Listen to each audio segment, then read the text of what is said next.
Hello world, welcome to Java training. So in this video, I'll just give you a quick overview on what inheritance is. I have a very detailed course on inheritance, which I will be covering in future. So inheritance means when someone inherits some attributes and activities from someone else. Let's see how inheritance is applied in real life. In real life, you can see inheritance in parent and child. For example, let's say if a parent has some of the attributes like skin tone, eyes color, height, then some of these attributes will be by default inherited in child also. Let's say father is having a good height, and if child inherits this attribute, then child will also have a good height. This is known as inheritance. Similarly, child can also inherit some of the activities. For example, let's say father is good in sports or father is good in study. When child inherits these activities, then child will also become good in sports and good in studies. So these are about the inheritance. Apart from what the child has inherited from parent, it will have some of its own additional attributes and activities. In Java, when one class inherits from another class by using the keyword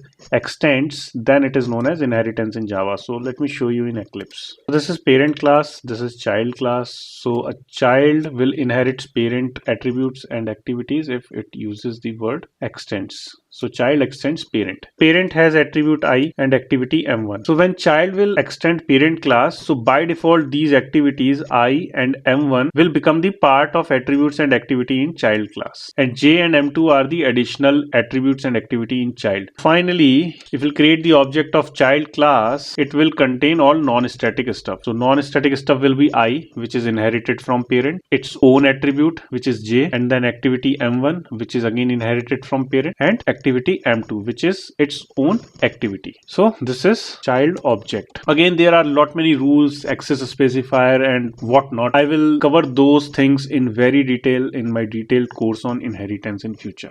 I just wanted to give you a brief overview about what inheritance is and how it is applicable in real life as well as in Java.